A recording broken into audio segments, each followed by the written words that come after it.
Okay, so welcome back. Let's see if I can say something sensible here. This is my training vlog, and as usual, the top working sets. 2 weeks. The first week number 18, was the sort of week you take between development blocks. And I did only bench pressing actually, because I have a hip injury that needed some rest. So bench press 10 reps at 95 kilos without a pause on the chest. So just taking it easy, and here we have, that's the next workout that week. Feet up bench press, 105 kilos, 6 reps. Nothing much to say about that. Again, it's the whole point is to just take it easy and let things heal and rest. So yeah, that's not so very heavy. Okay, so now we are starting week 19. Single reps, and I have a few things to say about the squat, because I have now changed my technique, my stance. I'm using a wide stance, and as you can see, that's not legal depth. That's a difficult word to say for a Norwegian. But I'm going to do some stretching, some more stretching, and so on, and work on that. And then 180 kilos. I am doing the wide stance because from experience, and also I can feel now that it's much better actually for the kind of hip injury that I have now. But you could still see it there. It's uneven there at the bottom. Yeah. And here is the stance. I thought I would film that from my coach so that you can see my stance there. The angle makes it look, the camera angle makes it look a little bit strange actually, but yeah. Now so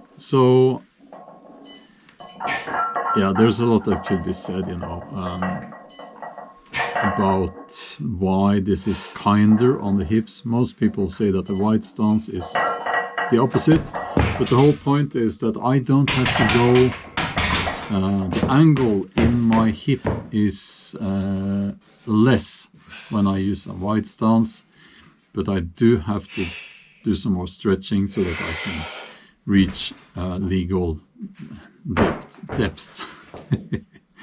Otherwise, there's no point. There's no point lifting a lot in a competition if you don't get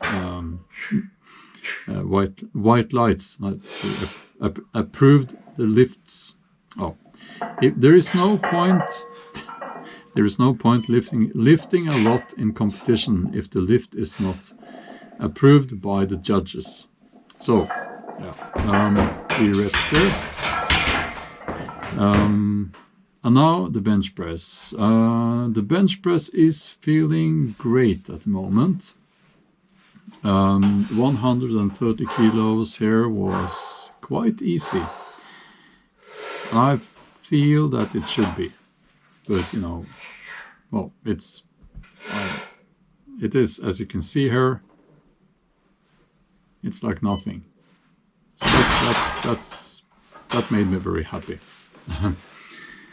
And now we have, let's see here, 3 reps at 120 kilos. The single reps is very much a training lifting skill, I would say. That's something that a lot of people forget. There's a skill involved lifting heavy weights once. There's a skill involved, and yeah. So, okay, the deadlift, 200 kilos, and again, training the skill here, because after all, in competition we lift only once. This is not a heavy weight, as you can see, and I'm using a narrow stance here. I actually tried a wider stance, sumo deadlift here, but that was worse for the hip, and I think that's because I don't really have to go very deep, so there's less of an angle in my hip when I do deadlift. So I'm starting there, but the lift starts there, you know, so yeah. That was 215 kilos, which felt okay. Now I've dropped the weight, 3 reps, and I am on and off with pausing the weight on the floor. Some people say you should always do that. I would say those people don't know what they're talking about at all. Hi there. I just want to show you guys this little device here that you may have noticed. It's called a Tendo. Here it is. And it measures the speed of the bar. So you can see there is, well, there's a line. There is almost no resistance. There's a string there that goes up to the bar. So it's not like if you have it on one side, let's say in the squat or deadlift, no, squat or bench press, sorry. It's not like you will have an uneven load because of the string. It's almost nothing. Now, why do I find it interesting how fast I'm moving the bar? Well, it's an indicator of how much effort I have to put into it, because a very heavy weight will be harder to move, so it will be slower. And I have an idea, because I make notes concerning the speed of a maximum 1 rep lift and so on. So it's an aid during my workouts, and yeah, I find it useful. I haven't used it for many years now, but it was just on the shelf over there, so I thought I think I'll use it now again. So yeah, that's what it is. That's in case you wondered. Okay, so we are back. Here's another set in the deadlift. 200 kilos. I actually thought that I had 190 kilos on the bar there, but 200 is okay as well. But it felt heavier than I thought it would, because I thought it was 190. Now it's 190, and it makes me happy when I can make the lift. You know, if I loaded more than I thought I had. Yeah. So 190 is not a big challenge, but you still have to do the lighter sets as well. You know. Now, I'm in my home gym, but I do have an SSB bar, safety squat bar, SSB I should say, only SSB. Well, safety squat bar, because I bought one for myself. Myself and my son, he's also training here in the home gym from time to time, or most of the times actually. The commercial gym, it's okay, but they don't really have like calibrated weights, and they, there's a lot of nonsense going on there. So I'm going to train more in my home gym. 140 kilos, by the way. Going to train more here in my home gym. Now that the training is going to be heavier and more focused on competition,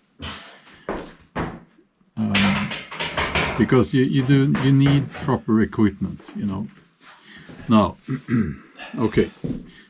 Notice this. This is my half board. It's a book. Some of you will recognize that book. I couldn't find a board with the correct thickness, so I used that book there. And the whole point is it's the overload principle. You build up a little bit on the chest so that you can lift more. There's a lot of theories about that, why it works. I know it works. For me, it works like a dream, like a charm. And yeah, 130 kilos.